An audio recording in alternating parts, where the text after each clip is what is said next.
ما مثل كنغرس الألام من العلوم والفهوم وجودهم نور للورى إلى ديار النعيم لأن علمهم عملياتهم لشخصهم على المرام وكيف تنكر كونغرس. أعوذ بالله من الشيطان الرجيم. بسم الله الرحمن الرحيم. الحمد لله رب العالمين والصلاة والسلام على رسوله الأمين سيدنا محمد وعلى آله وصحبه أجمعين. All praises are due to Allah. May peace and blessings be upon our leader Muhammad, his household companions, and all believers in the day of accountability. To our esteemed viewers, Assalamu alaikum wa rahmatullahi wa barakatuh. This is a continuation of our engagement on that important topic, the command to maintain ties of kinship and the warning against severing these ties of kinship. Last time, we elaborated a bit on some of the manifestations of severing family ties. Today, we want to look at some of the causes of severing family ties. Severing family ties, like we said, is a major sin. Kabirat min al-kabair. And when it is as such, it has some of the things that leads to it, or the causes. And some of these causes, we want to look at them. Number one is ignorance. Yes, it's ignorance. You will find some people that are not mindful of maintaining the family ties. And when you try to probe into their action and their mindset, you discover that they are basically ignorant about the immediate and long-term consequences of their actions. They are ignorant about it. And they are also not aware. They are ignorant about the blessings that comes with severing family ties. So they are ignorant. Sometimes they base their judgment basically on material gain. So what value is it doing to me? If I call him, it's like I'm wasting my money. If I give money to his child to get this thing done or that thing done or pay for his admission or school bills, what value am I getting from them? So thinking in that manner is a demonstration of ignorance, because you are ignorant about what will be attached to you in terms of gain when you do that and out to that person to support him. So basically, it's ignorance. We have talked about some of the virtues of maintaining family ties earlier on. So if one could think about that, it could basically be a caution from severing family ties. Number two is weakness of taqwa. Where you have a taqwa that is at its lowest ebb. That's the fear of Allah, the piety in Allah subhanahu wa ta'ala. You don't fear Allah subhanahu wa ta'ala, then you can do and undo. It can lead to cause severing family ties and be neglectful about their rights and duties. Number three is arrogance. Some are arrogant. Some severing the family ties is because the arrogance could be age-based. Age-based. I cannot be sitting down with these ones that are lower in my age, to my age. It could be age-based, called ageism. You know, you are thinking about your age, and it becomes an obsession to you in your thought when you think about that. I'm older than them, so I can't sit with them. I can't stay around them. So it brings or begets ignorance, arrogance. Or it could be because of your social status. Oh, now I'm governor. I can't sit with. There are riffraffs in where you came out from. or maybe he's now a chairman of a local government, or maybe he's a CEO of a particular leading company in the society, or maybe is now being raised as a scholar. Because when we are thinking, we should always think on the other side to being a religious person. You have scholars that are arrogant. They are arrogant in relating with their family members, not discharging their rights and duties. Maybe he has just been elevated to be the chief imam or the imam of the community. And by that, he says, oh, I can't sit with, I can't be with, I can't, or you can't talk to me like that. So arrogance could be part of the things that cause people to sever ties of kinship, looking down at those people. He can't drive to their house, he can call them first. That proactive actions. If you only with me, you should be the one to connect. Arrogance leads to, it's part of the causes of why or reasons why people sever family ties. Number 4 is prolonged absence. Some people stay disconnected from their relative for an extended period of time, leading to feeling of estrangement, feeling of detachment from their families. And that's why we need to help ourselves. Some of us that you see a child before he or she leaves for admission in the university. You see him very jovial, harmonious, relating with people, mixing and mingling with family members. But when he left for school or she left for school, gained admission, stayed there for 1 year, 2 years, to stay there for 6 months, no connection, nobody's calling him or her from home. That detachment creates that estrangement. So it now leads to seeing them as visitors, or they see him as visitors, things like that. So we need to heal that.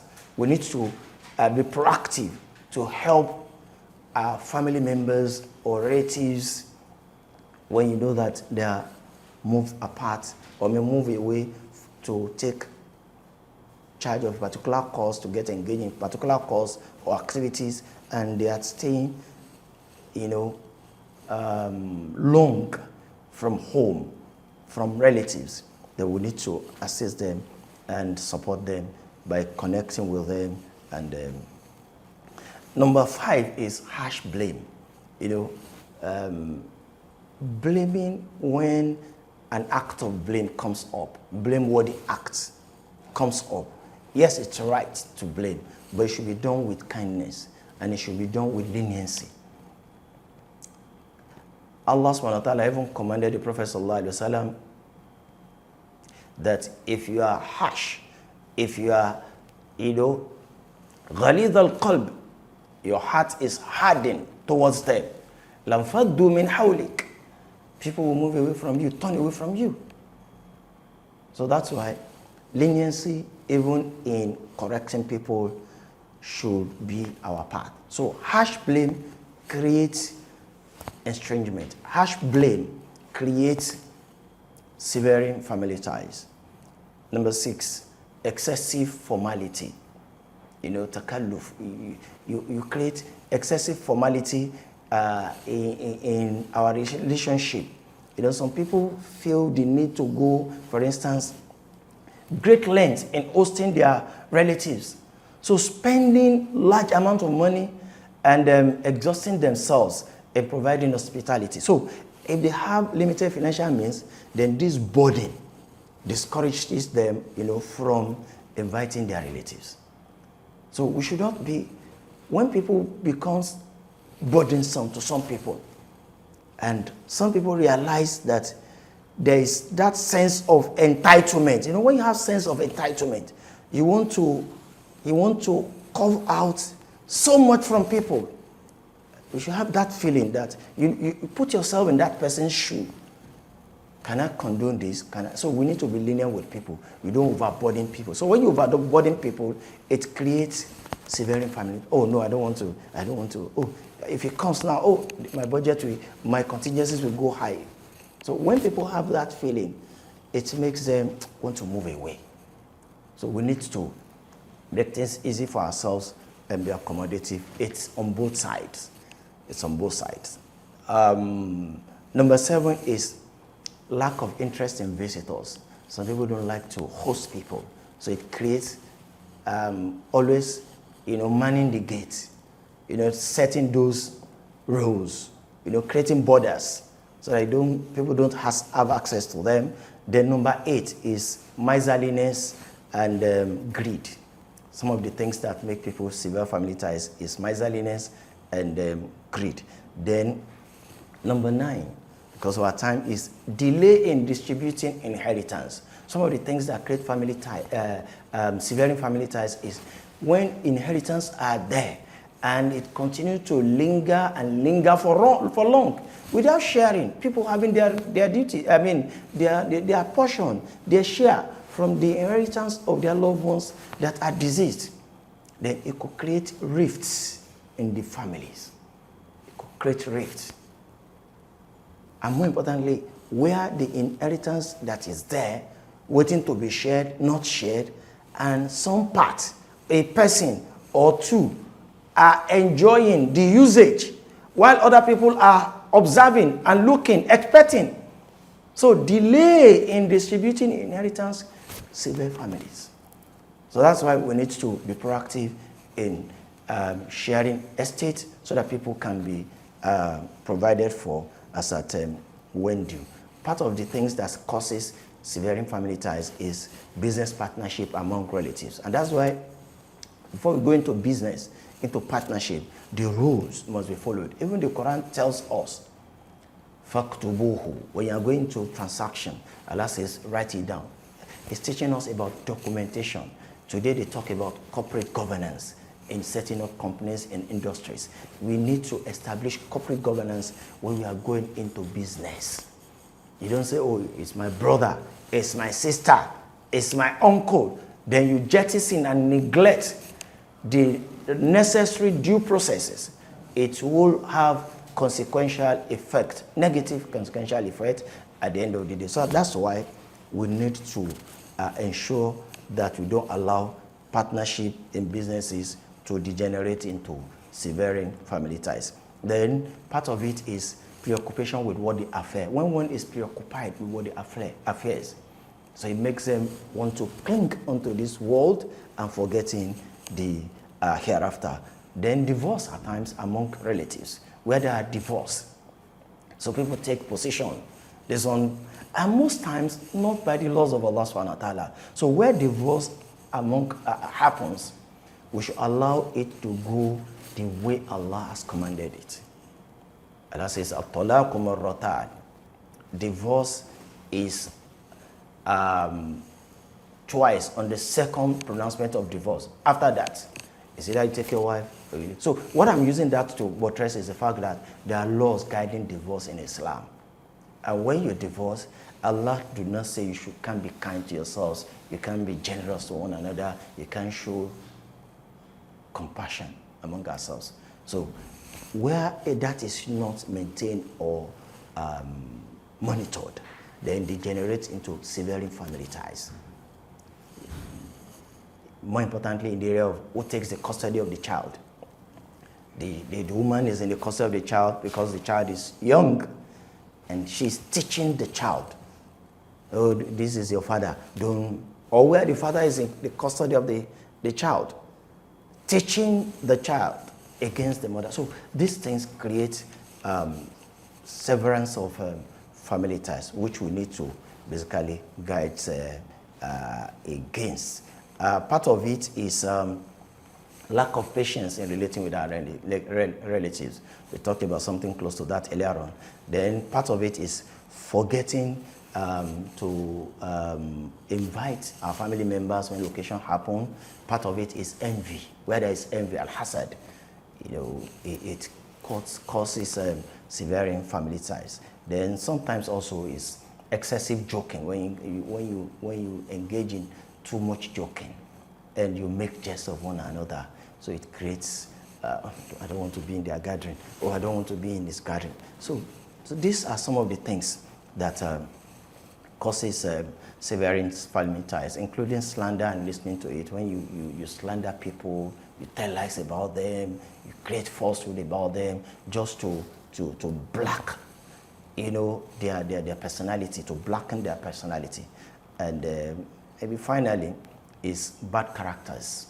We don't have good characters, it causes severing family ties. Even in women, wives, bad characters in some women, in some wives, create causes that we might not be able to go so deep into that. So our recommendations is to ensure we solve this problem. We know that there is, one way or the other, you have an iota or an atom of family severance around you. We have talked about some of the manifestations, and we have talked about some of the reasons or causes. If we have any of this, then we should make proactive effort to cure that, to solve that. And the only way to cure that is maintaining the families of the ties of kinship, repenting, and going back on the path of rectitude, and starting to maintain our family ties, visiting our families, checking on their well-being, giving gifts, offering financial support, respecting the elderly, showing mercy to the young one and the weak, frequent communication, hosting relatives, supporting them in joy and sorrow, praying for them, maintaining a pure heart towards them, reconciliation among family members. That is very important, reconciliation. Like I said in the earlier ones, that there is nowhere, no how you can do without discords or disagreements. We should not allow that to degenerate. We need to create a path to resolve all those things. So then encouraging goodness and forbidding evil. Obviously, any family that there is no opportunity for al-amru bil ma'ruf wa nahy anil munkar, that is enjoying good and forbidding evil, then that family is not serious. That family is basically moving towards what? Is moving towards evil, because it needs to enjoy goodness and warn against evil. May Allah subhanahu wa ta'ala grant us the best of understanding and make it easy for us to maintain the ties of our kinship as commanded by our Creator, Allah subhanahu wa ta'ala, and make it easy for us to move away from severing those ties. أقول قولي هذا استغفر الله عليه لي ولكم. السلام عليكم ورحمة الله وبركاته. ما مثل كنغرس الألام من العلوم والفهوم وجودهم نور للورى إلى ديار النعيم لأن علمهم عملياتهم لشخصهم على المرام وكيف تنكر كونغرسي على انتشار السلام قد فقط كونغرسي ما دام على القوام علماء